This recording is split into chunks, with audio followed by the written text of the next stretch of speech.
बार आप ये गलती दोहराएंगे कि दरवाजे पर गए थे, गलतियां पॉलिटिकल पार्टी से हुई है, जबकि आप पर भी ये एलिज किया जा रहा है कि आपने भी गलती की है जो 2014 में आपने। तो एयर इज ह्यूमन, नहीं वो गलती नहीं थी, उस गलती को वो गलती नहीं थी। सुनिए, वो गलती नहीं थी। मुफ्ती साहब ने जम्मू और कश्मीर को इकट्ठे चलाने के लिए वो किया था। उसने जम्मू और कश्मीर को इकट्ठे रखने के लिए किया था। जम्मू उनका मैंडेट, उस मैंडेट की कदर के लिए मुफ्ती साहब ने वो किया था। और मुफ्ती साहब ने, जब तक मुफ्ती साहब थे, हमने 370 की हिफाजत की, हमने 35A की हिफाजत की। तो इसलिए उस चीज़ को बचाने के लिए मुफ्ती साहब ने उधर वो हिमायत, उसके साथ वो अलायंस किया था। वो कोई गलती नहीं थी। अगर आप कहते हैं वो गलती नहीं थी, कोई गलती नहीं थी, वो उनका सही वो फैसला था।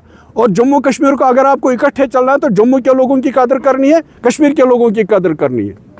Thank you, thank you. आपने कहा स्टेट में हमारे पास छोटा मसला है, फिर पीडीपी के लिहाज से बड़ा मसला क्या है? वही जो 5 अगस्त 2019 को हमसे छीना गया, वही है।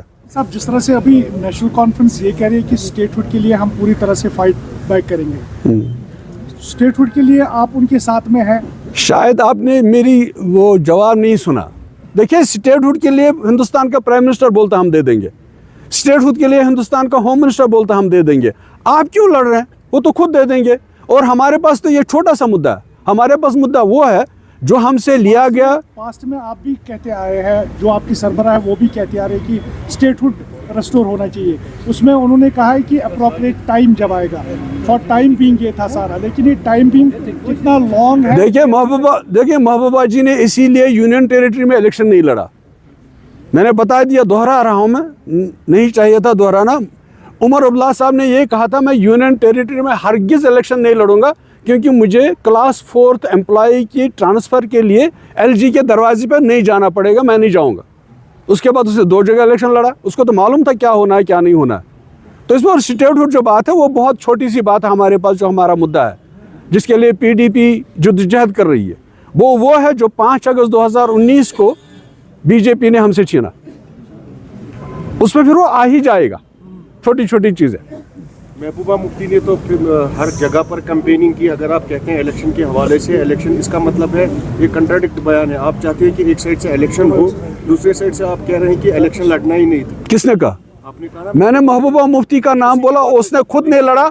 उसने सुनिए उसने खुद नहीं लड़ा। उसका जवाब उन्होंने कहा, वो इस रियासत की सबसे मजबूत चीफ मिनिस्टर थी। जब वो चीफ मिनिस्टर थी, 12,500 FIR उसने वापस ले लिए। किसी ने किया है? मुझे कोई चीफ मिनिस्टर दिखाइए जिसने एक FIR वापस लिया होगा। उसने बहसीत चीफ मिनिस्टर तमाम हिंदुस्तान के इतने बड़े मुल्क के पार्लियामेंट को आपके दरवाजे पे लाया। आप लोगों ने दरवाज़ा बंद कर दिया कि इनके साथ बात करो। किसी ने किया है? तो उसने उसमें यह सोचा कि यूनियन टेरिटरी में जब चीफ मिनिस्टर बनेगा वो तो एक म्यूनिसिपैलिटी का वो मेयर होगा। उसने खुद नहीं लड़ा, लेकिन हमारी पॉलिटिकल पार्टी है, इलेक्शन लड़ना है, इस मैदान में रहना है, आगे आगे चलना है। Thank you. एक अलग रोल है, हम नहीं जाना चाहते उसमें, उनके बीच में क्या है क्या नहीं, हम नहीं जाना चाहते। नहीं, वो तो लोगों ने वोट दिया इस सरकार को, वो तो सरकार को देखना पड़ेगा कि हमको क्या करना है क्या नहीं करना है। लेकिन इनको तो पहले ही पता था कि हम UT में इलेक्शन लड़ रहे हैं। उसमें हमारे चीफ मिनिस्टर साहब ने एक दिन बोला था कि मैं इलेक्शन नहीं लड़ूंगा क्योंकि मुझे पियान की ट्रांसफ़र के लिए LG के दरवाजे पर नहीं जाना है। उसके बाद उसने टोपी फैलाई कि मुझे वोट दे दो। तो ये तो उनका देखना पड़ेगा कि लोगों के सहूलियात कैसे हम क्या करेंगे, लोगों के जो तवक्कात है उन पर कम कैसे उतरेंगे पूरा। तो ये तो उनका काम है, उनको देखना। हमारा तो दूसरा कुछ रोल है, हमारा तो इसमें रोल ही नहीं बनता। हमारा तो ये रोल बनता है कि लोगों की मुश्किलात जो हैं, लोगों की प्रॉब्लम्स जो है, और जिस मंशूर पर इन्होंने इलेक्शन लड़ा है, जिस मंशूर के लिए इन्होंने इलेक्शन लड़ा है, उस मंशूर का वो क्या करते हैं, हमारा तो ये रोल है। बाकी उनके आपस में दरमियान क्या है तो हम उसमें घुसना भी नहीं चाहते। क्या वाकई सच में है या लोगों को दिखाते हैं? 52 मेंबर्स हैं। ये तो 2002 के बाद पहली बार इतनी मेजॉरिटी किसी जमात को मिली है। तो इसमें इसके बाद ये लोगों को ये बोलेंगे तो वो तो लोगों का काम है सुनना, पूछना, और इस पर क्या रद्द अमल होगा वो तो लोगों का काम है। तो स्टेटहुड को लेकर PDP का क्या अभी स्टैंड? हमारा एक बहुत बड़ा मंशूर है। स्टेटहुड हमारे सामने एक छोटी सी चीज़ है। हमारा जो आइडेंटिटी हमारी थी जम्मू कश्मीर की, एक मुल्क था हमारा। या तो मुझसे पूछिए, आप अपने आपस में बात करिए।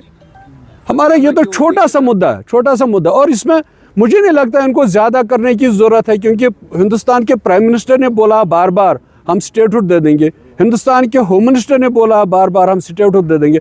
पता नहीं ये शोर गाँव क्यों है, आई डोंट नो। लेकिन हमारे पास मुद्दा कुछ और है। हमारे पास वो आइडेंटिटी है जो हम खो गए 5 अगस्त 2019 को, हमारे पास तो वो मसला है।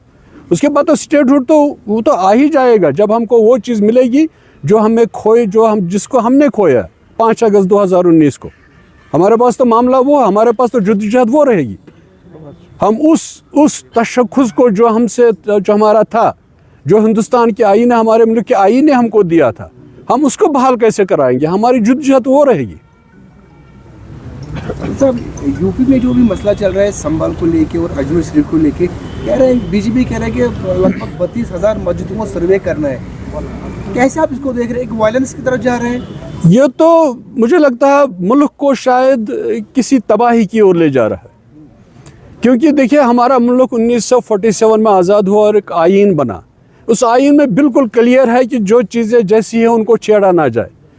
अलबत्ता ये पता नहीं मस्जिद के नीचे मंदिर क्यों ढूंढते हैं, अजमेर शरीफ के नीचे मंदिर क्यों ढूंढते हैं। इनको सिर्फ जब इनके मामला जो इन्होंने अपने मंशूर में, जिस पे इन्होंने इलेक्शन लड़ा, हिंदुस्तान के अवाम को इन्होंने नौकरियां बताया, अकाउंट में 15 लाख रुपए जाएंगे, बाकी चीज़ें बताई, जो नहीं हो पा रहा है, तो हिंदुस्तान के अवाम का अटेंशन दूसरी तरफ ले जाने के लिए ये चीज़ें कर रहे हैं।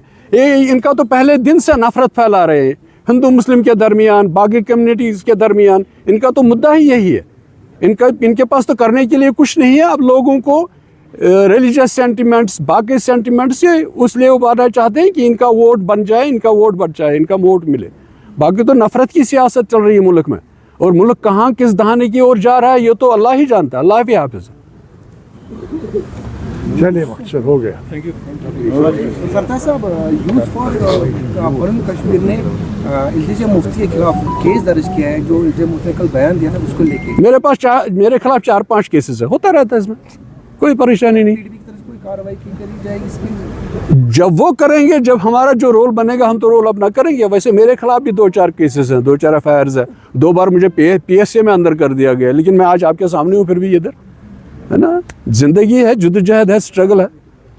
क्या आपको लगता है कश्मीर की जो बात है उसको दबाने की कोशिश की जा रही है? पार्डन? कश्मीरियों की जो बात है वो उनको दबाने की कोशिश की जा रही है बार बार। जैसे एक ही जमात है, एक ही लीडर है महबूबा मुफ्ती जो कश्मीरी की बात कर रही है, लेकिन पता नहीं कश्मीरी के वोट क्यों नहीं दिया, वोट उधर क्यों दिया। सरताज साहब, नेशनल कॉन्फ्रेंस ने वादा किया था कि 200 यूनिट्स यहाँ पर फ्री मिलेंगे। वो तो आपका काम है उनसे पूछना। नहीं, वो तो आपका काम है उनसे पूछना। किसी ने नहीं आप उनसे पूछ लीजिए जिन्होंने कहा था कि हम 200 यूनिट दे देंगे। आपको याद होगा इससे बदतर हालात थे जब मुफ्ती साहब 2002 में चीफ मिनिस्टर बने, तो रातों रात बिजली कहाँ से आ गई। ये तो आप कैसे कराते हैं, कैसे घोड़े को चलाते हैं। आप सवार है तो घोड़ा चलेगा, आप नहीं सवार है तो घोड़ा गिरा देगा आपको। ठीक है। ओके।